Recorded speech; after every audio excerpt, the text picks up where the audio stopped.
paz, amor e fraternidade para todos nós. A partir do momento que entramos em contato com a doutrina espírita, que mergulhamos o olhar nos seus ensinamentos, que iniciamos a estudar os seus postulados, um mundo novo se descortina à nossa frente. Começamos a perceber o significado da vida. Começamos a ter as respostas das grandes perguntas que encantaram os pensadores em todos os tempos. Quem eu sou? De onde eu vim? Para onde eu vou? Por que eu sofro?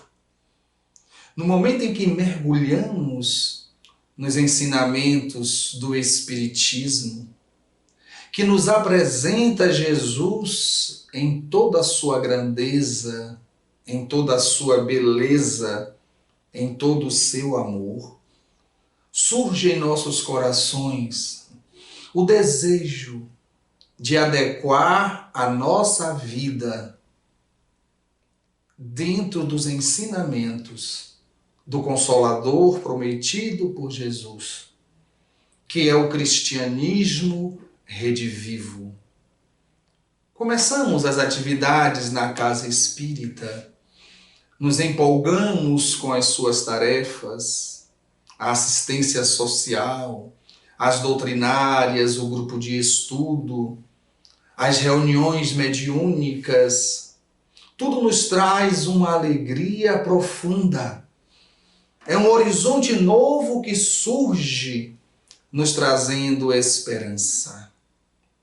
Entretanto, o Espiritismo nos convida à responsabilidade e à aplicação dos seus conceitos, das suas máximas, dos seus ensinamentos, além das paredes da casa espírita.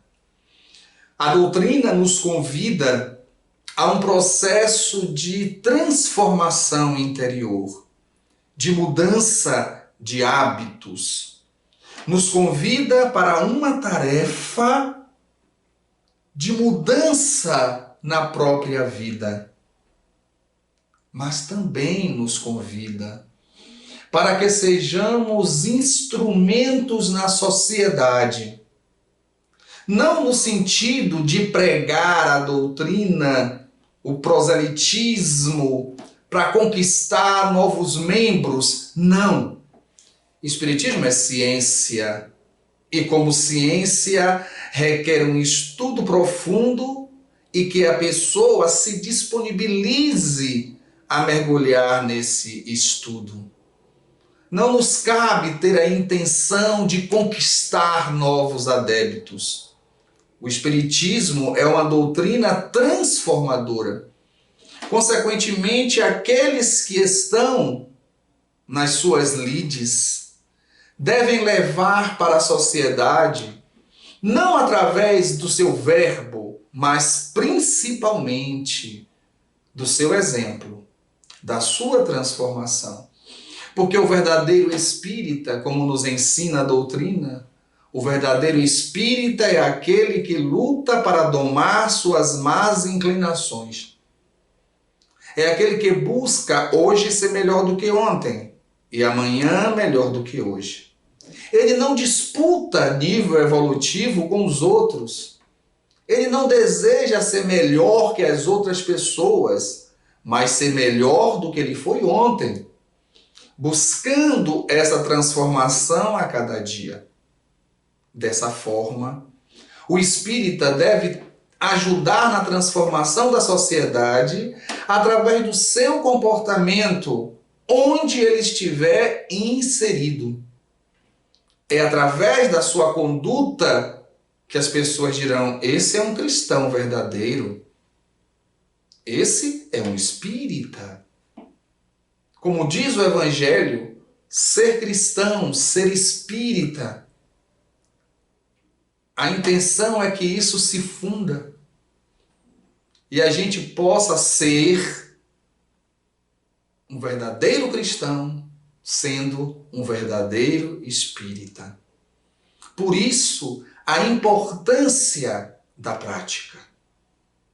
O médico espírita, o gari espírita, o professor espírita, o advogado espírita, o açougueiro espírita, deve ter um comportamento diferenciado, porque eles sabem muitas coisas em relação à espiritualidade que os outros ainda não sabem. E aquele que mais recebeu, a ele será mais pedido. À medida em que nós temos conhecimento de uma doutrina que tem como proposta o entendimento da criatura sobre a sua própria existência e a sua transformação moral, nada mais justo do que mergulhar nessa transformação. Jesus nos afirmou que os seus discípulos iriam ser conhecidos pelo amor, que deveria irmaná-los e deve irmanar-nos a cada dia. Por isso, nós devemos começar essa atuação na sociedade, não levando, de certa forma, os hábitos sociais ou a política, ou seja o que for, para a casa espírita. Não. Essa não é a intenção. A intenção é os espíritas em se transformando, se adequando aos ensinamentos da doutrina espírita e do evangelho, se transformarem em agentes transformadores da sociedade. Onde quer que ele esteja, ele seja o ponto de equilíbrio. Onde quer que ele esteja, que o espírita seja o ponto de harmonia, o catalisador das ideias nobres, aquele que busca compreender, aquele que busca servir, aquele que está sempre solícito às necessidades dos semelhantes. E essa transformação social começa em casa. Começa no lar, evidentemente, pois o lar é a célula primeira da sociedade. Se o lar está desalinhado, a sociedade sofrerá as consequências nos seus tecidos. E é no lar que é a escola primeira. Então não conseguimos ainda entender pais espíritas que muitas vezes participam de reuniões mediúnicas, que participam de reuniões doutrinárias, de estudos, e não levam os seus filhos para a evangelização infantil. Não levam os seus jovens para a juventude espírita. É difícil entender isso, já que esses pais estão na casa espírita porque acreditam e se sentem bem. Por que não apresentar isso aos próprios filhos, levando-os à evangelização, à juventude espírita? Eu participei de juventude espírita com 16 anos.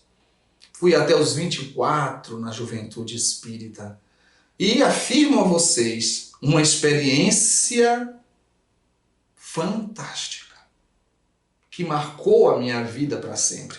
Foi o divisor de águas da minha existência, a doutrina espírita. Então, o lar é esse primeiro contato social do espírito reencarnante, o lar espírita, na implantação do evangelho no lar, que também é importante, na busca da harmonia e do entendimento da lei de causa e efeito, que se materializa através da reencarnação, entendendo quem são aqueles espíritos que fazem parte daquele clã familiar. Depois, na escola, no trabalho, na comunidade onde mora, na casa espírita, enfim. O espírita, com os conhecimentos que possui, ele deve estar inserido em toda a sociedade, justamente para ajudá-la no processo de transformação, ajudando consequentemente ao planeta Terra a ascender na escala dos mundos, saindo de um mundo de provas e expiações para um mundo de regeneração. De que adianta ter o conhecimento e não aplicá-lo? De que adianta saber o que fazer e não fazer? De que adianta ser espírita apenas dentro da casa espírita? Isso é incoerência. É incoerência. O espiritismo tem como tarefa auxiliar na transformação do planeta, auxiliando na transformação da criatura. E como ajudar na transformação do planeta se não começarmos a partir do nosso interior e depois no contato com o outro? No fazer, no falar, no opinar, no se posicionar dentro da sociedade, para que as pessoas percebam que a doutrina espírita é uma doutrina transformadora. E a sociedade só perceberá que a doutrina espírita é uma doutrina transformadora se nós, espíritas, nos transformarmos. O espiritismo é uma doutrina de reflexão e de ação. É uma doutrina que tem a sua teoria, tem a sua prática no fenômeno mediúnico e tem a sua prática no fenômeno social. Por isso a importância de não nos enclausurarmos na casa espírita. A casa espírita é o nosso centro de estudo. A casa espírita é o centro da prática mediúnica. A casa espírita é o nosso centro de contato para permutar ideias, para que da casa espírita possamos partir para o mundo, para as comunidades carentes, para aqueles que necessitam. O mundo estertora, o mundo sofre. É inadmissível o mundo sofrendo e nós, dentro da casa espírita, pregando o amor, falando para aqueles que já sabem, dizendo para aqueles que já sabem. Claro que temos que continuar falando. É evidente. Claro que pessoas novas chegam na casa espírita, mas nós não podemos restringir o nosso trabalho apenas para a casa espírita. O espiritismo é um sol que emite os seus raios e ilumina. Nós somos os raios do espiritismo e devemos estar fazendo brilhar a nossa luz, como disse Jesus, no seio da sociedade que sofre, daqueles que são pobres e aqueles que são ricos, porque os ricos também choram. Jesus disse: a seara é grande, mas os trabalhadores são poucos. E a seara está aí, no mundo, nos aguardando. Tá certo, meus irmãos? Leon Denis disse certa vez: o espiritismo será o que fizermos dele. Vamos fazer do espiritismo juntos o que ele é: a doutrina dos espíritos, a doutrina do Cristo. Que Jesus nos abençoe.